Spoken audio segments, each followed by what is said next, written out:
أهلا بكم أعزائي المشاهدين في قناة مارجو مامز كورنر. النهاردة جبنا ديك بلدي وكأننا في مصر بالظبط.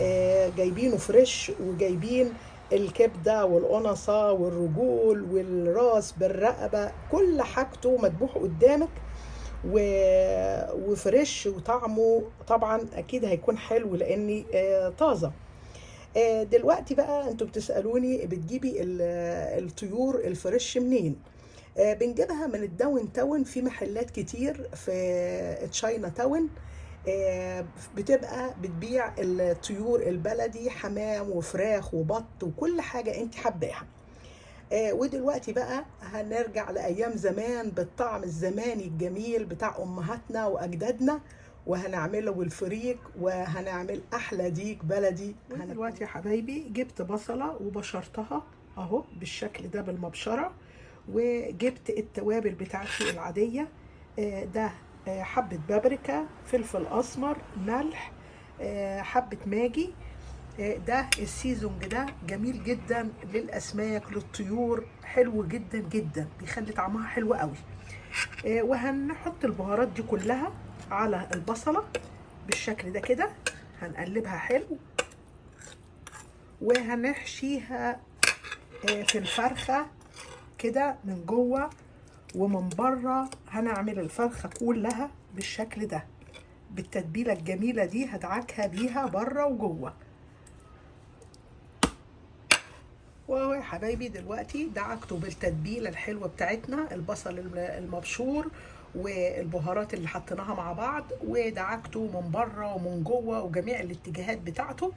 ودلوقتي بقى هغطيه في العلبه وهحطه في التلاجة لتاني يوم، وبعدين نكمل مع بعض. لكن انت لو ما عندكيش وقت ممكن تعمليه بالتتبيله الحلوه دي وتسيبيه 4 5 ساعات على الكاونتر، وبعدين تكملي معانا. دلوقتي يا حبايبي بعد تاني يوم واحنا متبلين الديك بالبصل والتوابل الحلوه، دلوقتي بقى اهو طلعته من التلاجة وجهزت. انا هعمل فريك اكتر من الحشوه بتاعته، هعمل باون بحاله فريك، فعلشان كده انا حاطه سمنه او زبده كتير. انت ممكن تعملي مثلا نص كوبايه بس هتحشيه، لكن انا عامله باون بحاله فريك اهو. الفريك ده جميل وموجود في اي ماركت عربي هتلاقيه. ودلوقتي اخدت الفريك ده فكيته ونقيته، في ساعات بيبقى فيه حاجات يعني مش كويسه زي طوب او حاجات زي كده، تنضفيه خالص حلو قوي قوي، تنقيه زي ما كنا بننقي الرز ونغسله غسله حلوه قوي قوي.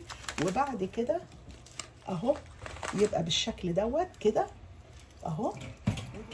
هنحط له حبه ملح وحبه فلفل اسمر، رشه ملح ورشه فلفل اسمر اهو بالشكل ده كده، وهاخده احمره على النار. هحمره على النار قبل ما احشيه. ودلوقتي يا حبايبي اهو الفريك حطيته على النار وحمرته بالشكل ده. ما تنشفوهوش، يعني حمريه يا دوب تقلبتين 3. وبعد كده دلوقتي بقى هنسيبه يبرد عشان نعرف نحشي يعني الديك بتاعنا، والباقي هنفلفله زي ما قلت لكم. ودلوقتي يا حبايبي بعد ما حمرنا الفريك برد شويه اهو. دلوقتي بقى هناخد الديك كده وهنحط في قلبه بالشكل ده اهو. بس ما تترسيش، ما تحطيش زياده على اساس ما يبقاش ايه يترس جامد، لا اديله مساحه لان هو ني فلسه هيستوي فهيزيد اهو. هنعمل كده حشوه في منتهى السهوله، يعني ما فيهاش، مش صعبه خالص يعني. تحشي الفراخ بالطريقه دي او تحشي البط، الحمام ليه حشوه تانية، ان احنا عشان بنملى الأزلة بتاعته فبيبقى غير كده اهو كده بالشكل ده. خلاص كده والفريك المتبقي دوت زي ما قلت لكم ان انا هزوده، هفلفله في الشوربه. بعد ما اسوي الديك هاخد من الشوربه بتاعته وهزود وهفلفل الفريك ده زي الرز، هوريهولك برضو. ودلوقتي بقى الديك بتاعنا بقى جاهز. دلوقتي بقى ممكن بالسكات دي نقفل بيه، وممكن ان احنا نخيطه، ليك الحريه. وبعد كده بعد ما هنقفله دلوقتي بقى هنروح بيها على البوتاجاز. ودلوقتي يا حبايبي في حله على النار حطيت توم مفروم وزبده، وهحمر التوم قبل ما احط فيه الديك.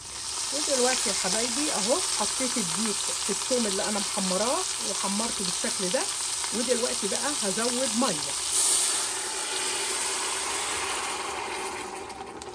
لغايه ما هغطي الديك بالميه. هحتاج ميه تاني بالشكل ده يا حبايبي اهو. هنزود ميه لغايه ما نغطي الديك خالص اهو بالشكل ده. ودلوقتي بقى جزره اهي، وهحط كرفس كده يا حبايبي حطيته. ودلوقتي عندي ورقتين لوري هحطهم، وعندي حبهان اهو هحط كده، وهحط دي مستكه اهو الحبهان. يبقى حطيت ورق لوري وحبهان ومستكه وجزر وكرفس على الشوربه بتاعتي او في الشوربه بتاعتي. ودلوقتي بقى هنغطي الديك ونسيبه يكمل سواه. هديله غلوتين كده على النار العاليه، وبعد كده ههدي النار وهسيبه يكمل السوا بتاعه. دلوقتي يا حبايبي الديك اهو استوى خالص اهو، واخدت من الشوربه بتاعته. ودلوقتي بنعمل الفريك اللي احنا كنا محمرينه. دلوقتي حطيت عليه شوربه بالشكل ده كده، يدوب نسبه بسيطه وغلى. دلوقتي بقى هوطي عليه خالص زي ما كاني بعمل رز بالظبط لغايه ما يتفلفل. وهو يا حبايبي ده الشكل النهائي للديك اللي عملناه مع بعض، الديك البلدي اللي حشيناه فريك اهو. الفريك بتاعه متفلفل اهو بالشكل ده كده اهو، والفريك اللي احنا فلفلناه على النار اهو برضو شكله جميل وطعمه حلو قوي قوي. وبألف هنا. باي باي.